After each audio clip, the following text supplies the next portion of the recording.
Hello everyone, it's your sister Roland, and all I need is a few minutes to talk about this tragic case that happened in Gary, Indiana. This happened back in on January 8th of this year, and I saw this video on Play My Tea's channel. So I like Play My Tea's channel because and even though she's giving you tea, she always try to teach a lesson in the videos that she does. It reminds me of Lovely Tea. There are other people that does that, but since I saw this video on this case on her channel, that's why I mentioned her. So basically, it was a couple with their son in a 2010 Audi A5. So the young lady's name is, both of them are 20 years old. So you have Eric White, who is the boyfriend, and then you have Britni Griffin, who is the girlfriend, and they have a 1-year-old son who goes by the name Ky'air Lucas. So Eric White, who was the driver, and Britni and her son were sitting in the back. So he allegedly ran a red light, and he ran a red light. It just happened to be a police car in the area, and the police took pursuit. And in taking pursuit, he led them on a police chase. It was a chase because he did not stop. I'm not sure if they told him to stop. They probably did. Even you hear the sirens, but he did not stop. And it is also alleged that he was going 130 miles per hour. 130 miles per hour, and eventually rammed into a semi-truck. The impact was so bad. This young lady, Britni, was ejected out of the car and landed 100 yards away. The baby was still in the back of the back part was very mangled. And that's why when the police came upon the car, they only saw Eric White slumped over. They didn't know about the young lady. They didn't know the baby. It was afterwards somebody told them there's a body 100 yards away, and then they came to find the baby also. This is such a tragedy. And then this young lady, there were body parts that came off. This was such a tragedy. And they set his bail at $150,000, which he had to pay $15,000 of that. And the mother of this young lady, she paid the bond. And many people may say, why would you do that? He did this to your daughter. And maybe she paid all of it. Maybe, other family members put in. But she realizes, as I have realized, because I watched the video of when they went to pick him up at the jail. And one lesson to be learned is our habits. Many times we have certain habits that are not good, that may lead to deadly consequences. And this is the case in this young man's situation. And this mother realized, hey, this young man is going to have to live with this for the rest of his life. He's going to have to live with this, knowing that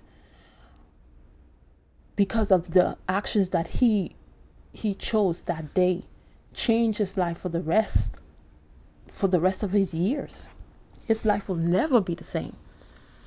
And he's going to need also support that he can get to at least try to live a normal life. But if he knew that this lady, which she had every right not to forgive him. She didn't have to forgive him, but she chose to do that because she saw him as her son. We don't know the relationship that they have, but it was obviously a strong relationship. She knew she needed to stand by this young man because he's going to need it. He's going to need every step of the way, and not only this family support, but also therapy to try to live a normal life.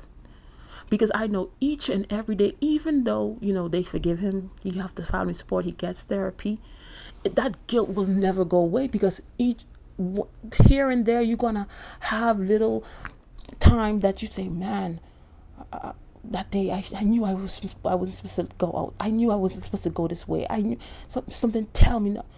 All them stuff is gonna haunt him. The pictures, the memories, the dates, our birthday, the son's birthday, all them things are gonna haunt him for the rest of his life. So he's already been sentenced. I think he's facing 20 to 40 years. He has a life sentence. He has a life sentence. And I don't know. I don't know if I would have been able to do that. Probably later on, but and then you could hear him say, I'm sorry. He's telling, because I don't believe that it was malicious. It was just a bad decision at the wrong time. And most of the time and we all have ran red lights. We all have done that. But sometimes in doing this, it turns deadly. So I pray for this young man. It's going to take a while before he finds some type of peace. He probably will never ever be able to have 100% peace because of that guilt.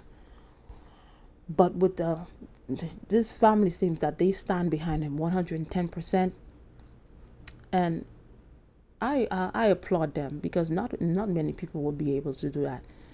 And I don't know, but this young man's life will never be the same. This young lady will never be here anymore, and this little baby will never, live its life. And he probably won't ever live the life that he, planned with this young lady, because they seem very close. But I pray for this family that they will be able to, day by day, with love and support from each other, not time, because time does not heal all wounds, because time just makes it even harder. But with love and support from each other, they can make it day by day. And also for the young people, just be mindful, because because now I see a lot of the young generations are making life-altering decisions. We all have made life-altering decisions. But many of this young generation, they're making life-altering decisions that may be difficult, if not impossible, to bounce back from. So please know, every decision that we make, it has a consequence, and unfortunately, we don't get to choose those consequences. So thank you for watching, and I'll see you in another video. Bye.